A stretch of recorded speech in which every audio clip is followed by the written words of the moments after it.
Damai sejahtera Allah Bapa yang melampaui segala akal, kiranya memelihara hati dan pikiran saudara-saudara sekalian di dalam Kristus Yesus Tuhan kita.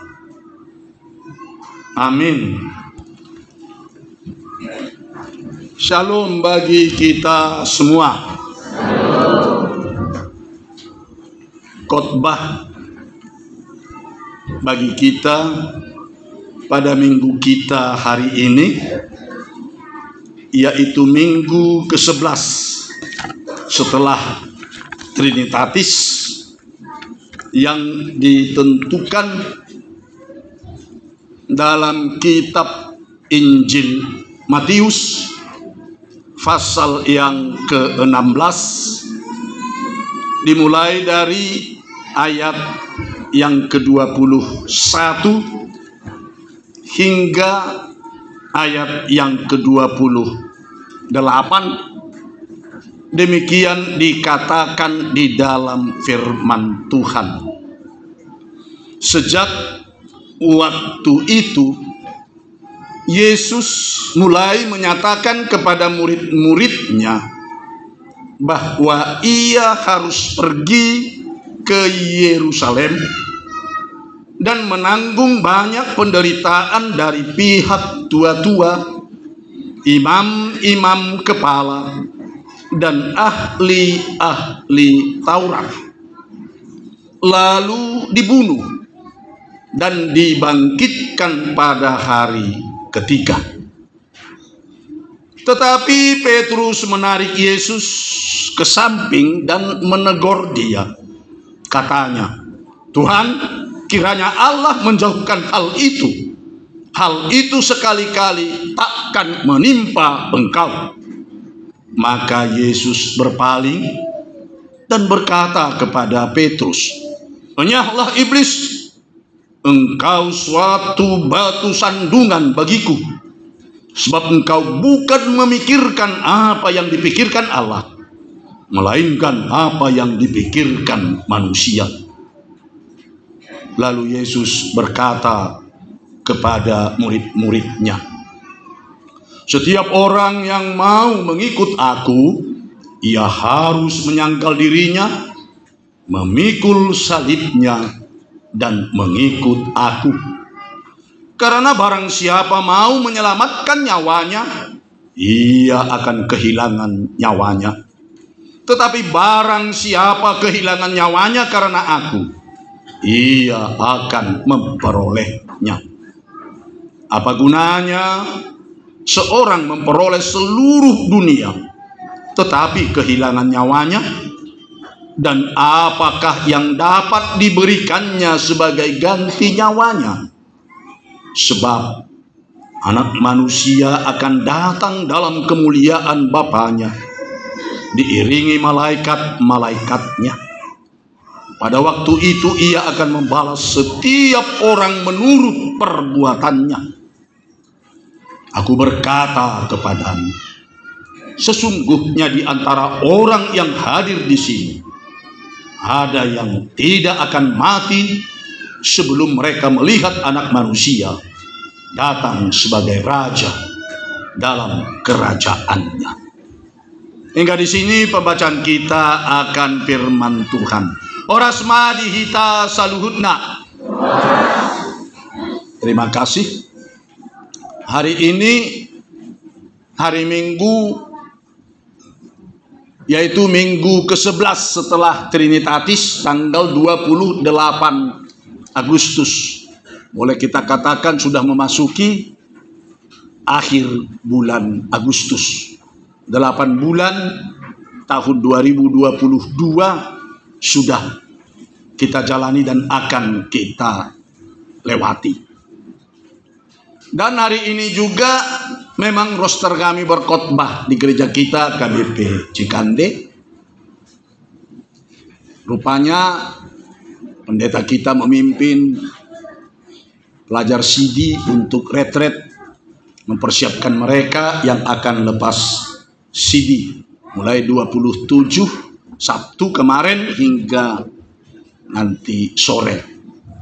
Mereka perlu dibina dalam retret, sangat perlu sekali dibina anak-anak di dalam retret tersebut, supaya mereka mengerti apa artinya mereka lepas CD atau angkat CD.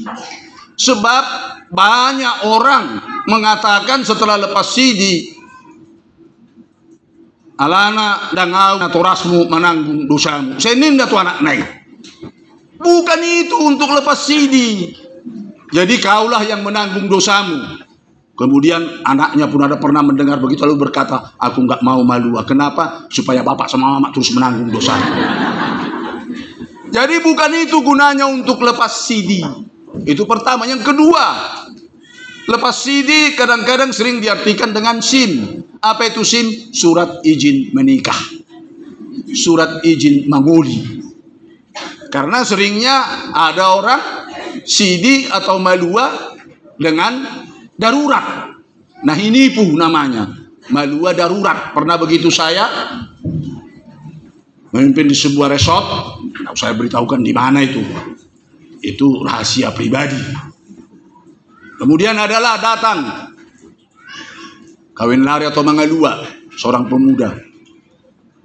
Rupanya nggak pernah berminggu, nggak pernah melihat ada acara malua begitu. Ketika tikar digelar di depan dan bantal diletakkan, saya suruh dia bangkit berdiri maju ke depan. Saya bilang, rupanya nggak didengar bangkit berdiri maju ke depan. Dia datang berdiri dan kemudian dia mau tidur di tikar dan bantal tersebut. Nah, ngorong mana papaya? Bukan, berdiri. Rupanya tidak pernah melihat hal yang demikian. Jadi itulah perlu dibina anak-anak kita supaya mereka mengerti. Bukan surat izin menikah itu,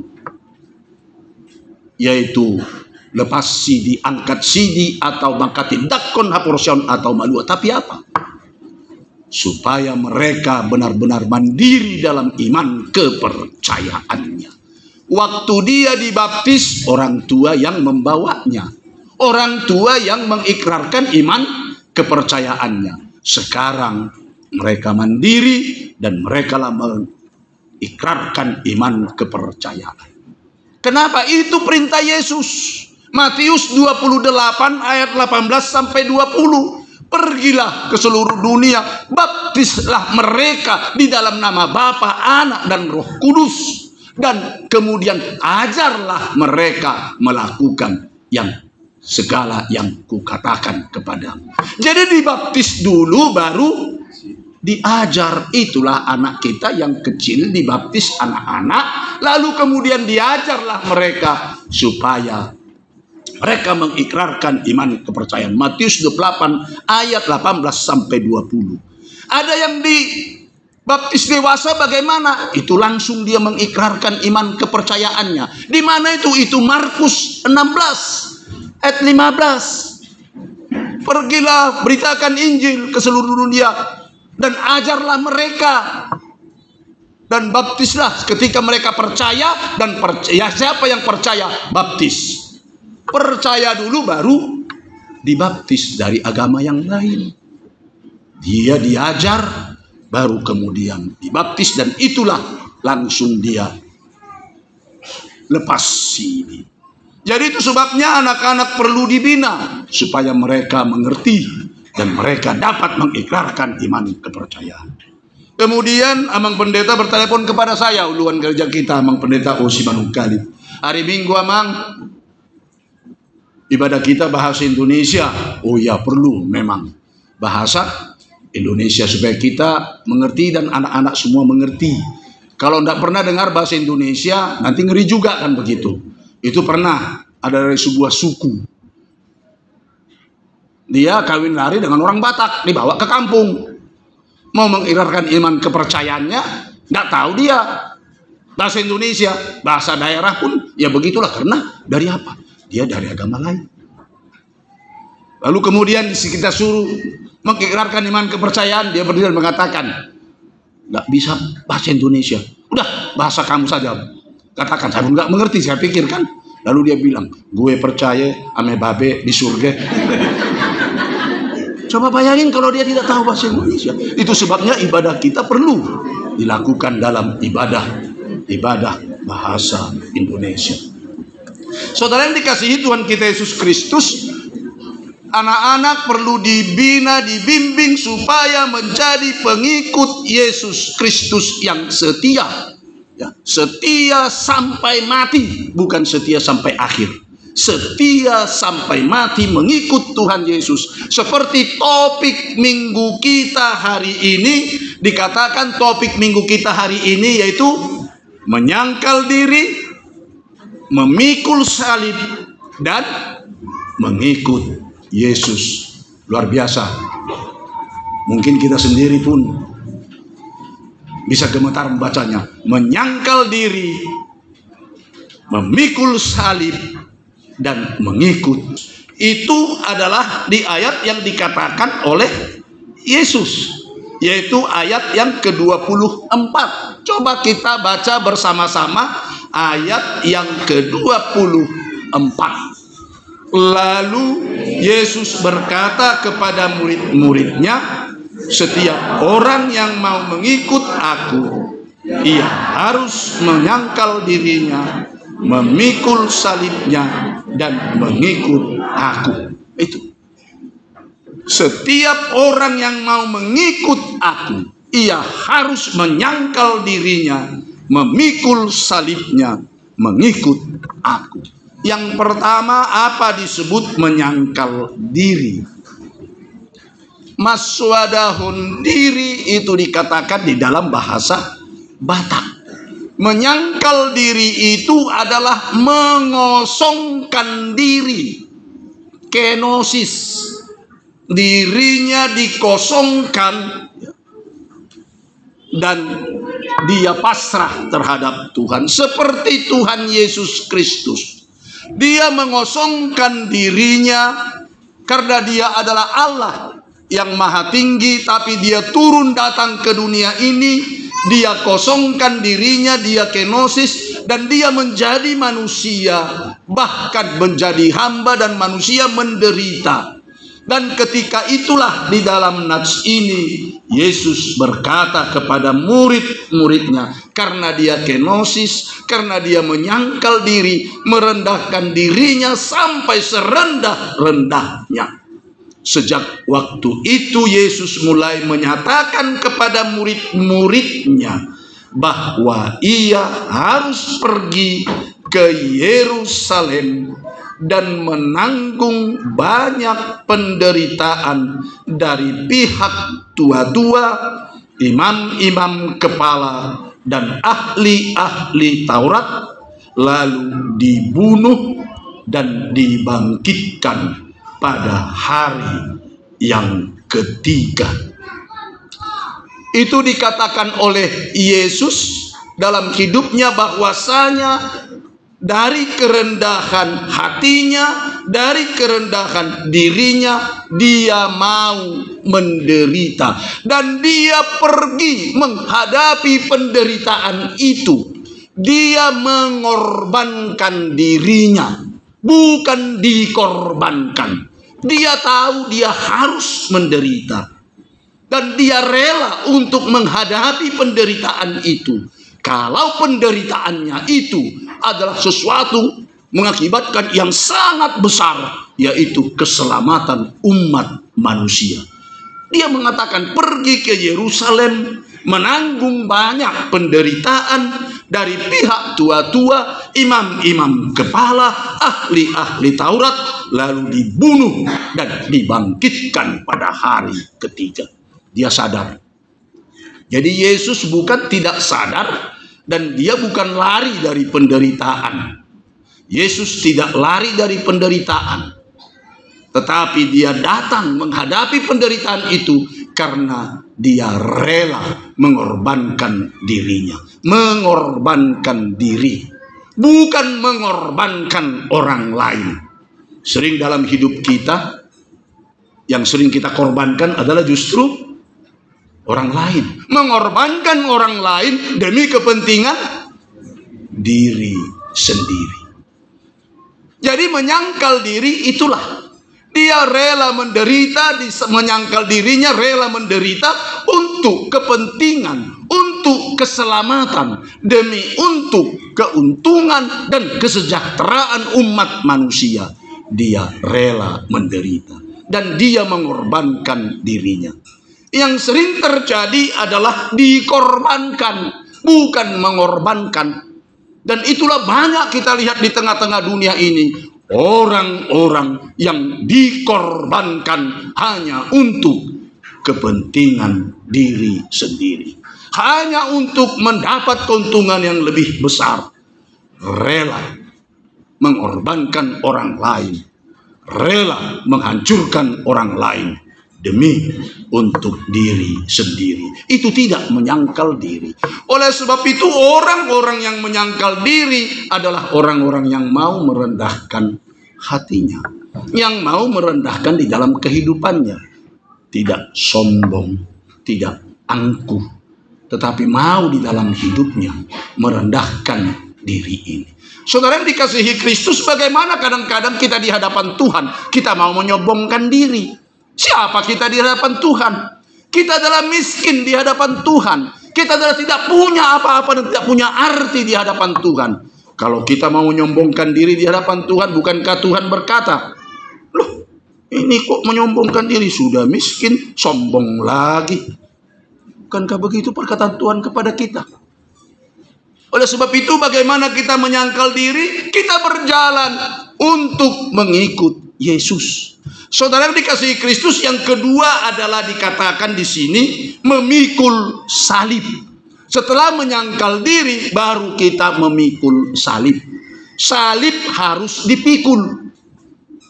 Karena apa? Karena salib itu tidak punya gagang, tidak punya handle. Kalau ada handle, ya kalau ada gagangnya, salib itu tidak perlu dipikul, ditenteng saja seperti nenteng rantang makanan, seperti menenteng tas presiden, seperti menenteng koper. Itu kalau dia punya gagang. Tapi salib tidak punya gagang. Karena tidak ada gagang, maka dia harus dipikul di dalam kehidupan kita. Masing-masing kita punya salib di dalam kehidupan kita, di dalam rumah tangga kita, di dalam kehidupan pekerjaan kita.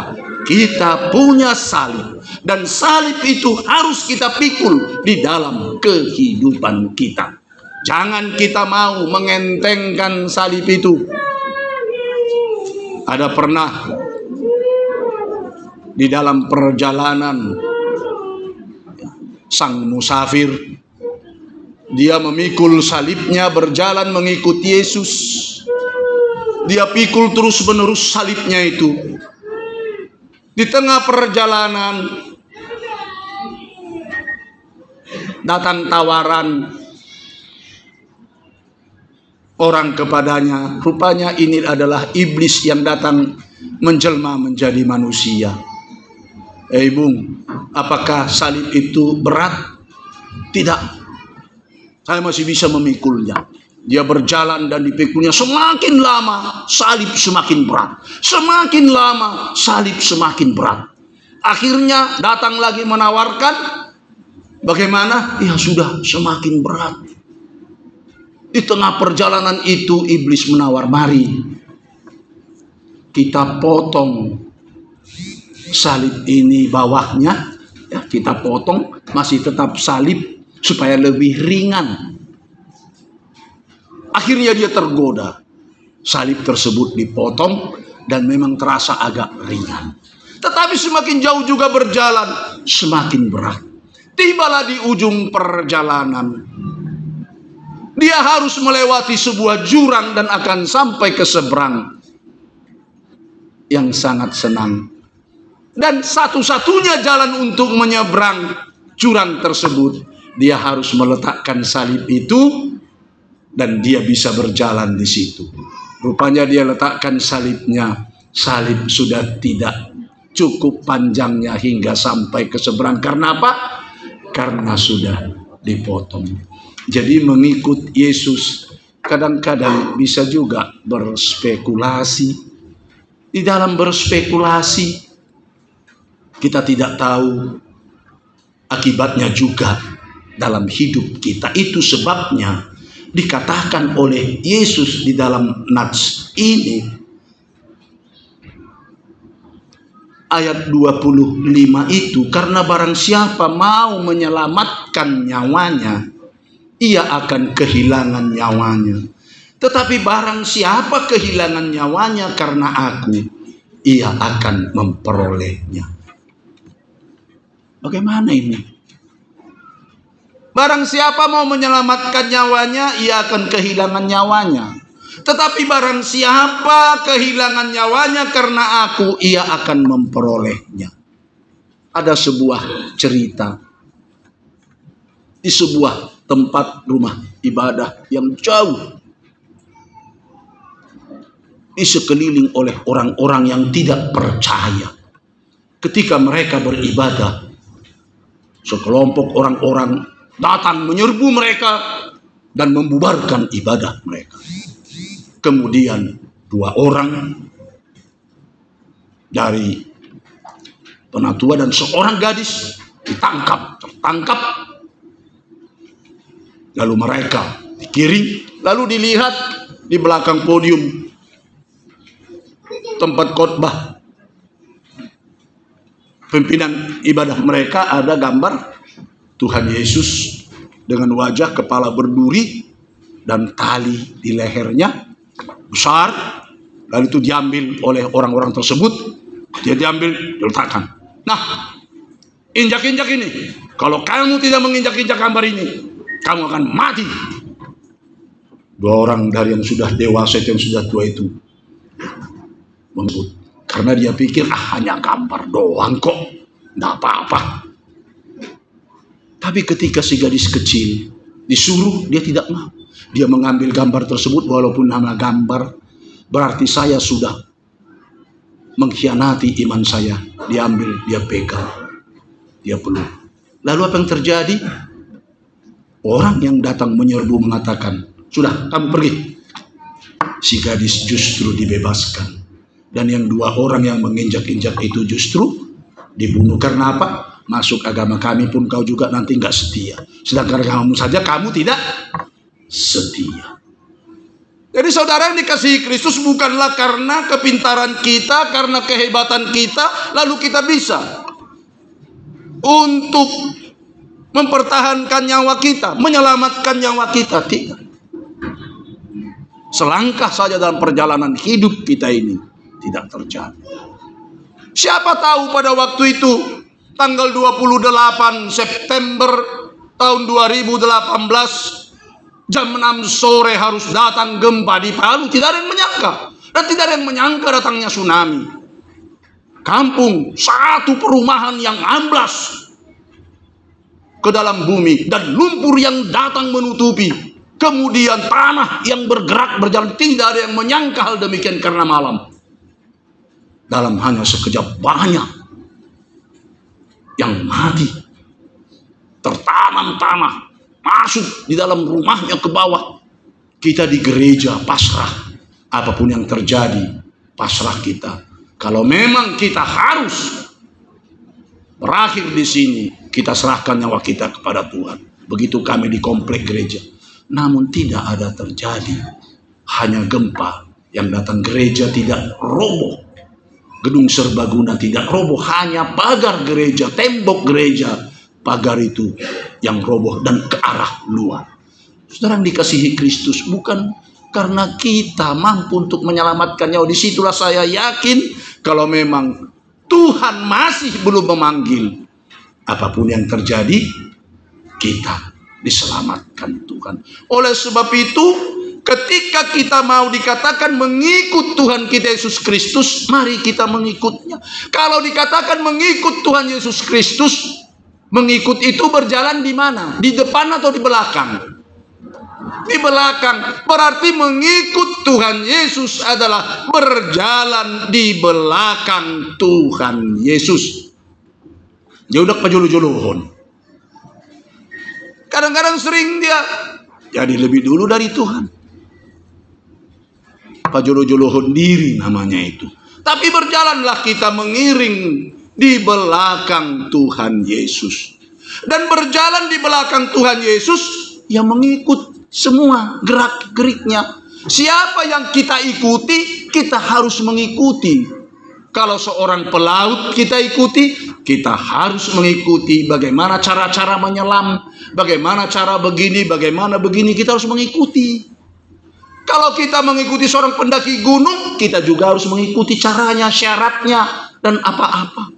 Begitu juga ketika kita mengikut Tuhan Yesus, berjalan di belakang Tuhan Yesus, kita mengikuti tata pola cara di dalam kehidupan Tuhan Yesus. Itulah pengikut Yesus. Jadi ketika kita pengikut Yesus, maka kita disebut Kristen. Sebab Kristen itu artinya orang-orang Kristus, pengikut-pengikut Kristus. Itu yang dikatakan di dalam Alkitab tentang Kristen itu. Dan orang Kristen itu dipanggil Kristen itu pertama sekali adalah di Antioquia.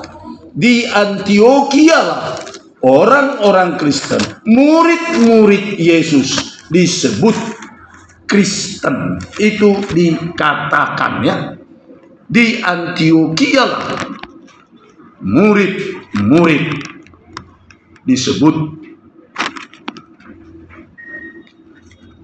Kristen. Itu dikatakan di dalam Kisah Rasul ya. Kisah Rasul pasal 11 ayat 26. Dikatakan begini, mereka tinggal bersama-sama dengan jemaat itu 1 tahun lamanya sambil mengajar banyak orang. Di Antioquia lah murid-murid itu untuk pertama kalinya disebut Kristen.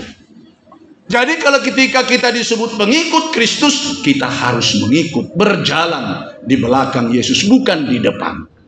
Kalau kita berjalan di belakang Yesus berarti kita mengosongkan diri, menyangkal diri, kita nol. Kosong, nol di belakang Yesus. Yesuslah satu, nomor satu di depan, lalu kita nol berjalan di belakang Yesus. Kalau di depan angka 1, di belakangnya sebuah nol, berapa nilai angka itu? 10. Kalau 2 angka nolnya 100. Kalau 3 angka nolnya 1000. Kalau 6 angka nolnya 1 juta. Itu hebatnya nilai nol tersebut. Ketika mau berjalan di belakang Yesus, di belakang nomor 1 itu. Tapi kalau kita nol, kemudian kita di depan, di belakang Yesus 0,1. Makin banyak 0,000,0,1, 0,000,0,1, tidak berarti apa-apa. Oleh sebab itu kita harus berjalan menyangkal diri, nol di hadapan Yesus, dan kita tetap berjalan di belakang Tuhan Yesus, setia untuk mengikutinya sampai akhir hayat kita. Selamat mengikut Yesus. Tuhan memberkati. Amin.